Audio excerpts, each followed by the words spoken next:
Stop what you're doing right now. This second, put down your coffee, lock your phone, close every other tab, tell your boss you're in a meeting, cancel dinner if you have to. Yes, even that dinner, especially that dinner, and no, she will never match you back. Focus. Are we clear? Good. Because if you own silver or gold, do not sell a single ounce, do not place a single trade, do not panic click anything until after you finish this video. What just happened in the metals market is not normal. It is not healthy. And it is not over. Prices didn't just fall. They were smashed, slammed, and strategically driven off a cliff in a way we have not seen in decades. And the reason behind it is bigger than a bad trading day, bigger than one headline, bigger than one country. Ladies and gentlemen, this is Paper to Atoms. It is January 31st, 2026. And I'm about to tell you something that should be impossible in a functioning market. Yesterday, January 30th, 2026, we talked about stress in the precious metals market that most people were completely ignoring. We talked about the widening gap between paper prices and physical availability. We talked about unusual volume spikes hitting the futures market at very specific times of day. We talked about the quiet but steady drain of metal from major vaults, and I told you that pressure was building beneath the surface. I told you that when markets get this stretched, when positioning gets this crowded, when physical demand keeps rising while paper supply keeps multiplying, something eventually snaps. Not gradually, not politely, violently, and you know what happened? It snapped. Today we did not just see a routine pullback, we saw silver and gold get absolutely hammered in a matter of hours. Waterfall selling, price levels sliced through like they were not even there. Stops triggered, margin calls fired off, panic spreading across trading desks and retail screens at the exact same time. But here is what makes today different from every other bad day you have seen before. The selling did not line up with the fundamentals. It did not line up with global demand. It did not line up with what is happening in physical markets across Asia and the Middle East. In fact, while the paper price was plunging, reports of tight supply and rising premiums were getting louder, not quieter. So yesterday was the warning shot. Today was the detonation. And this was not random. This was not natural. This was not just markets being markets. This was a coordinated, high-volume, high-speed event that hit both silver and gold at the same time, in the same way, with the same fingerprints we have seen before at major turning points. And now we need to talk about what that really means. Here is the thesis, and I want you to hear this clearly. Today, silver dropped over $3.40 intraday, gold fell more than $118 from its high to its low, and yet physical premiums in multiple retail and wholesale markets either held steady or rose. The same contracts trading, the same metals, the same global demand picture, and two completely opposite price signals at the exact same time. The same silver being quoted on your screen, the same silver being shipped in 1,000-ounce bars, the same silver being bought by industrial users who do not care about charts, headlines, or Twitter arguments. In a functioning market, this is impossible. Prices are supposed to balance supply and demand. When demand rises and supply tightens, price should rise. When demand falls and supply floods the market, price should fall. That is how markets are designed to work. That is how price discovery is supposed to function. But today we saw heavy, aggressive paper selling smash the quoted price lower while real-world demand did not disappear, and in some places actually intensified. That is not price discovery. That is price distortion. And I am going to prove it to you with numbers, with data, with evidence that even the most skeptical person cannot deny. So buckle up, focus, let me show you exactly what happened. Let me start with the numbers, because numbers do not lie. Politicians lie, bankers lie, the media lies, but mathematics is truth. Yesterday, silver closed at $27.84, not a moonshot, not a crash, just a tight, tense market coiled like a spring. Gold finished the day at $2,112 to $60. Elevated, yes, but stable relative to the chaos we are seeing across currencies and bonds. Now look at today. In early trading, silver was holding above $27.50. Then, within a brutal 2-hour window, we saw wave after wave of concentrated selling hit the futures market. Not gradual, not organic, vertical. Silver plunged to an intraday low of $24.38. Let me say that again so it sinks in. From $27.50 to $24.38 in hours. That is a $3.12 drop. That is an 11.3% smash in the price of a monetary metal that normally moves like a freight train, not a sports car. Gold followed the same script. From an overnight high near 2,428s, it was driven down to 2,210.20, a $117.80 intraday collapse. Nearly 4.9% gone in a single session for the most important monetary metal in human history. Now here's where it gets really interesting. While New York futures were being nuked, physical quotes in Asia were telling a completely different story. In Shanghai, the benchmark gold price converted to dollars was holding near $2,455 equivalent. That is a 140-plus spread versus the New York paper low. Silver premiums in parts of Asia were reported at the equivalent of 180 to 240 over spot, and that spot was already the smashed paper price. Let me put that in plain English. The West was pricing silver at $24 and change on screens. Buyers in the East were effectively paying closer to $26, $27 once premiums were included. That is not a small disconnect. That is a fracture in global price discovery. That is roughly a 7 to 10% physical premium in active wholesale channels. In a normal, well-supplied, smoothly functioning market, premiums on large bars are razor thin. Pennies, maybe a percent, not mid-single digits, not double digits for retail. Let me give you more. Open interest in silver futures going into today was sitting near record territory, while registered inventories, the metal actually available for delivery, have been trending lower over recent months. So at the exact moment, leverage is high and available supply is tight, someone unleashed massive paper volume. Volume exploded, volatility exploded, stops were triggered, margin calls cascaded, silver fell, gold fell, mining stocks were crushed, ETFs were slammed, silver has crashed, gold has crashed, the mining sector has been crushed, but physical demand indicators did not collapse with them. Coin dealers in multiple regions reported delays. Large bar tightness has been a recurring theme. Industrial offtake has not magically vanished just because a chart went red for a few hours. Now compare this to a normal correction. In a healthy pullback, you see cooling demand, softer premiums, easing lease rates, and a gradual repricing. Today we saw the opposite combination. Violent paper selling paired with stubborn physical tightness. That combination is rare. That combination is unstable. That combination has historically preceded major repricings, not lower, but higher once the paper pressure exhausts itself. And this is the key insight you need to understand. Price fell, but stress rose. Price fell, stress rose. Price fell, stress rose. That divergence is the tell. That is the fingerprint. That is the signal that what we are watching is not a free market gently finding equilibrium, but a leveraged structure being forced, pushed, and squeezed at the exact wrong moment. Numbers do not lie, and the numbers today are screaming. Now, let me put this in perspective because I do not want you to think I'm exaggerating. We have seen volatility before. 1973 during the breakdown of Bretton Woods, 1980 during the Hunt brothers' silver spike and collapse, 2008 in the heart of the financial crisis, 2011 during the last great silver run when prices raced to nearly $50 and then were smashed back down. In a normal market, even during panic, price declines are usually accompanied by relief in the physical chain.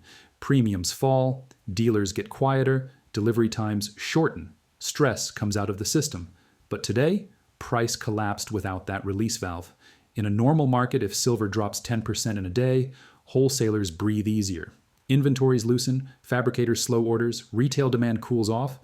But today, physical tightness did not vanish. In some channels, it intensified. That is not normal. That is not healthy. That is not sustainable. And here is why this is unprecedented. The arbitrage mechanism that is supposed to keep global prices aligned is not functioning the way it should. The arbitrage is dead. Not difficult, not expensive, dead. Under normal conditions, if silver is cheaper in New York and more expensive in Shanghai, traders buy in New York, ship metal east, and lock in the spread. That flow of metal closes the gap. Prices realign. Market efficiency is restored. But right now, that mechanism is not fixing the divergence. Can we not ship silver from the west to the east? Of course we can. Logistics still exist. Planes still fly. Ships still sail. So that is not the problem. Can we not melt, recast, and deliver large bars into different markets? Of course we can. That infrastructure has existed for decades. So that is not the problem. Can we not hedge price risk during transit using futures and forwards like professionals have always done? Of course we can. So that is not the problem. The problem is confidence and availability at scale. When available registered inventories are thin relative to open paper claims, every large movement of physical metal becomes more dangerous to the system. Every big delivery tightens the spring further. Every drained vault increases the risk of a visible shortage. So instead of arbitrage smoothing things out, the system resists it. Paper volume expands, prices push down to discourage delivery. Volatility is used as a weapon. In 2008, we saw temporary shortages of coins and small bars while spot prices fell. In 2011, we saw extreme volatility and margin hikes that crushed speculative longs. But today we have something even more unstable: enormous paper leverage layered on top of tightening physical availability in a world where global demand for hard assets is rising, not falling. This is not just another correction, this is structural stress. In a normal market, price leads and fundamentals follow. But today, fundamentals are diverging from price in a way that suggests the pricing mechanism itself is under strain. That is why this move feels violent. That is why this move feels forced. That is why this move does not resolve anything. It intensifies everything. And when price suppression meets physical demand that refuses to back down, history shows us one thing: the break, when it comes, is not gentle. Now let me tell you what happened this morning that makes today's move even more significant. Right before the most aggressive part of the sell-off, the exchange environment shifted. Margin requirements were adjusted higher, risk models were tightened, and liquidity thinned out at the exact moment volatility was already rising. That combination does not calm markets. It amplifies moves. They did this specifically to increase the cost of holding leveraged long positions. They did this specifically to force weaker hands to either post more capital or get out. And many critics of the system argue they did this to protect large institutional players who were caught leaning the wrong way as physical demand kept building. Now let me be precise here. Exchanges like the CME will always say margin changes are about prudence and market stability. Banks will say they are just managing risk. Officially, this is routine. Technically, it is within the rules, but timing is everything. When margins rise into a falling market, longs get squeezed. When longs get squeezed, they sell. When they sell, price falls faster. And when price falls fast enough, it triggers even more forced selling. That is how you turn pressure into a cascade. And for about an hour, it looked like it might work. Silver was sliding. Gold was sliding. Mining stocks were getting crushed. Commentators were already rolling out the usual lines. See? Metals are volatile. Metals are risky. Nothing to see here. But then something happened. Physical buying did not disappear. Instead of vanishing, bids started showing up under the market. Instead of fear everywhere, there were signs of strong hands absorbing contracts. Instead of total collapse, price began to stabilize even as volatility remained extreme. That tells you the smash hit paper positioning harder than it hit real demand. We have seen versions of this before. In 2011, during the run to $49 silver, a series of rapid-fire margin hikes helped break the speculative fever and slam prices back down. In 2008, gold and silver were sold hard during the liquidity crisis, only to rebound as physical demand roared back. The pattern is familiar. Use volatility, use leverage, use rules that are technically legal but strategically timed. And here is the key point. If this were just a normal, well-supplied market with weak demand, a smash like today would have caused buyers to step back and wait for lower prices. But that is not what the underlying signals are suggesting. Instead, we are seeing signs that real metal is still wanted, still moving, still being accumulated, even as paper positions are being shaken out. That is why today's villain move, whether you see it as risk control or as strategic pressure, may end up being remembered not as the end of the move, but as the last desperate push before the structure tightens even further. Now let me show you what is happening in other markets, because silver and gold are not the only things exploding right now. In Shanghai, trading volumes in precious metals contracts have been elevated, while local premiums on physical metal remain firm. That tells us something critical. Even as Western paper prices were slammed, buyers in Asia did not suddenly decide they no longer wanted metal. In fact, in several wholesale channels, the effective price being paid, once you include premiums, has been noticeably higher than the headline futures quote. In India, one of the largest physical gold markets on Earth, demand tends to be extremely price sensitive. Normally, a sharp drop in dollar gold prices would cool things off immediately, but reports from dealers have suggested that while jewelry demand can fluctuate, investment bar and coin interest often increases into sharp declines, especially when currency volatility and global uncertainty are high. In the West, meanwhile, we are seeing a different kind of stress. Bond markets have been volatile, yields have been swinging, and confidence in long-term fiscal stability is not exactly improving. When trust in sovereign debt wobbles, gold in particular tends to benefit as a neutral reserve asset. So while traders may dump futures contracts in a panic, longer-term allocators often use those moments to rebalance quietly. And then there is industrial demand for silver. Silver is not just money. It is a critical industrial metal used in solar panels, electronics, medical applications, and high-end manufacturing. Companies do not stop needing silver because a chart had a bad day. Fabricators plan months ahead.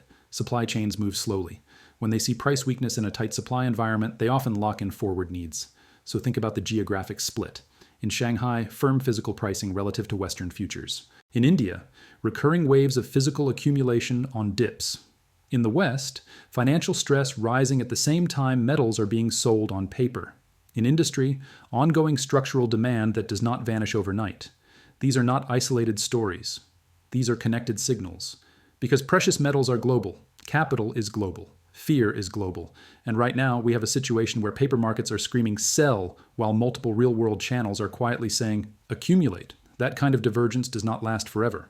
Either physical demand breaks and prices truly fall in a sustained way, or paper pressure exhausts itself and price snaps back toward where real supply and demand actually sit. And this is where it gets really interesting, because when price signals diverge across regions and market types, it usually means the system is under stress in places most people are not even looking. Now let me tell you about the $24 silver trap and the 2,310 gold illusion. We need to talk about the difference between the number on your monitor and the real value of the metal in your hand, because right now those two things are drifting further apart. The screen says silver is $24 and change. The screen says gold dipped toward $2,310.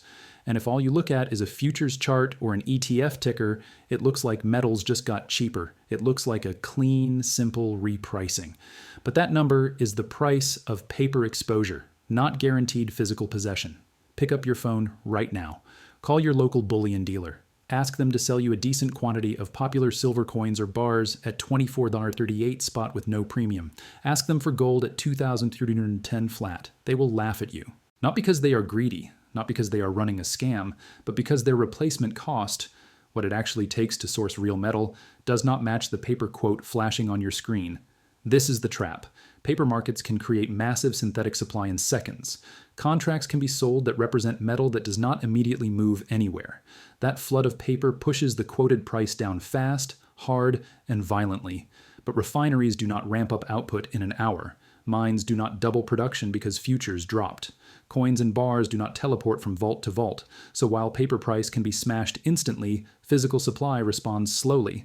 And when physical demand is already strong, the result is widening premiums. This is the lie built into the system, that the futures price is always the real price. In normal conditions, the futures price and the physical price track each other closely. Small premiums, small discounts, smooth flow of metal. But when stress builds, they start to separate. We need to talk about the difference between owning a line on a statement and owning a bar in your hand. One is a financial claim inside a leveraged system. The other is a tangible asset outside of it. And this, right here, is the decoupling. This is the moment where the paper market and the physical market begin to snap apart. Not fully, not cleanly, but enough that the cracks are visible if you know where to look. Price on a screen says cheap.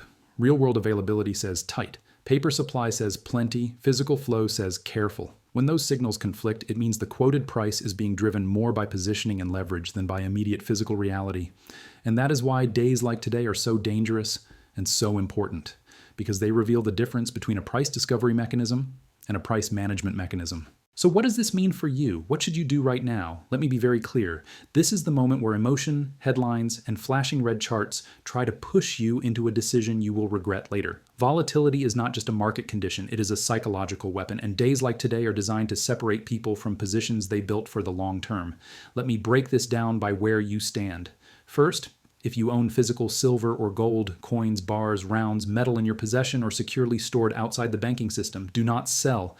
Do not even think about selling. You did not buy physical metal for a smooth ride. You bought it for protection against systemic stress, currency risk, and financial instability. Those risks did not disappear today. If anything, the kind of violent, leveraged price action we just witnessed is a symptom of the very instability physical metals are meant to hedge. Price on a screen is not the same thing as value in a crisis. If premiums are firm and physical supply remains tight while paper price falls, that is not a signal of abundance. That is a signal of distortion.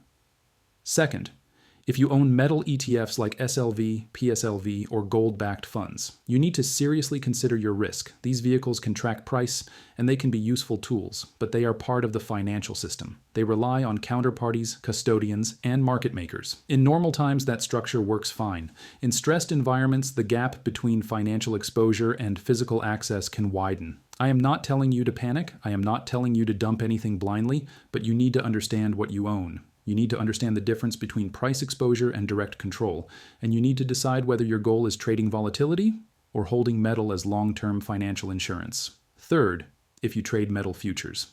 You need to decide right now whether you trust the exchange to function smoothly under extreme stress. Futures are leveraged instruments. They are powerful, they are efficient, and they are unforgiving. Margin can change. Rules can change. Volatility can spike beyond what seems reasonable. A correct long-term view can be wiped out by short-term mechanics. If your strategy depends on being able to stand for delivery in a crisis, you need to think through how realistic that is for your size, your capital, and your tolerance for rule changes, because today showed us how fast conditions can shift. Fourth, if you do not own any silver or gold and you are thinking about buying, the question is not, should I buy? The question is, can I still buy what I want in the form I want at a reasonable premium? Sharp paper price drops often trigger waves of physical demand. Inventory can get tight fast. Premiums can rise fast. Availability can change fast. If you decide to act, you are competing with everyone else who sees a sale at the exact same time. This is not financial advice. I am not telling you what to do with your money, but I am telling you what I see. And what I see is a market where paper price is extremely volatile, physical signals are not collapsing, and systemic stress is not going away.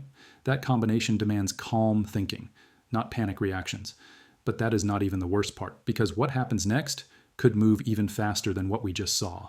Now, let me address the elephant in the room. We are entering the final countdown phase of this move, and what happens next is likely to unfold in stages, not all at once. Phase 1, the last train. That is where we are right now. This is the moment of maximum confusion. Prices are volatile. Headlines are contradictory. 1 hour it looks like total collapse, the next hour it looks like stabilization. This phase is designed to shake confidence. Weak hands get flushed out. Leverage gets reduced. People who bought for the wrong reasons get forced to exit.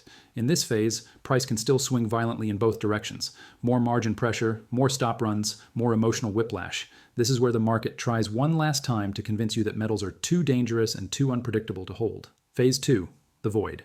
This is the part most people are not prepared for. After extreme volatility, markets often go eerily quiet.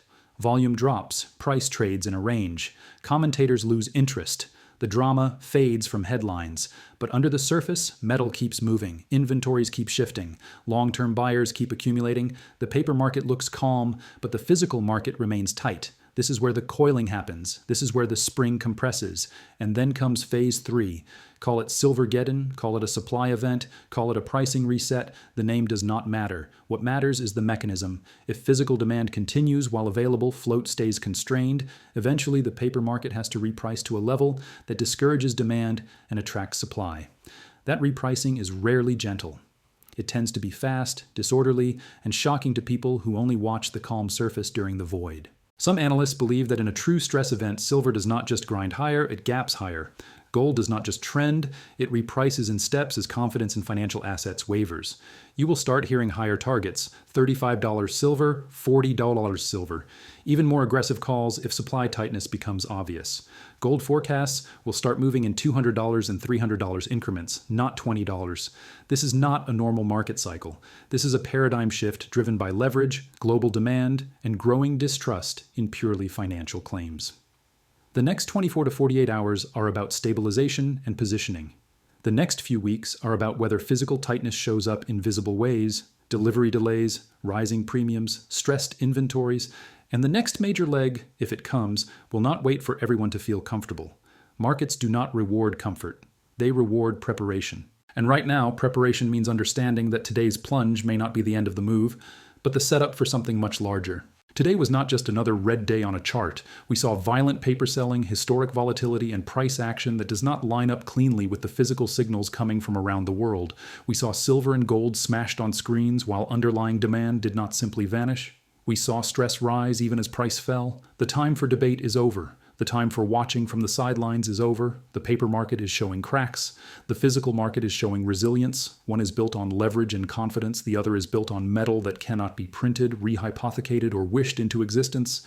You are not crazy for noticing the divergence. You are not alone for questioning the narrative.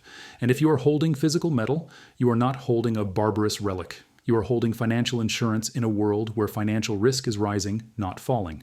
Do not sell. Do not let them steal your metal through fear. Do not let them shake you out with volatility that is designed to exhaust you emotionally before it exhausts the system structurally. Because when this kind of pressure finally resolves, it does not resolve with a quiet press release. It resolves with price. Fast price. Shock price. The target levels people whisper about today become the conservative estimates tomorrow. The timeline is accelerating. The fundamentals are undeniable. And the gap between paper promises and physical reality is not shrinking. It is widening. This is Paper to Atoms. If this video opened your eyes to what's really happening in the precious metals market, do me a favor right now, hit that subscribe button and smash the bell icon so you never miss an urgent update like this. The information I share on this channel could be the difference between protecting your wealth and losing everything to the paper market collapse. Like this video, if you're holding physical and you're not selling, share it with anyone you know who needs to understand what's coming. The mainstream media won't tell you this. Your financial advisor won't tell you this. But I will, every single day on Paper to Atoms. And here's a question for you. Leave it in the comments below. Are you holding physical or paper metals right now? I read every single comment, and I'll see you in the next update.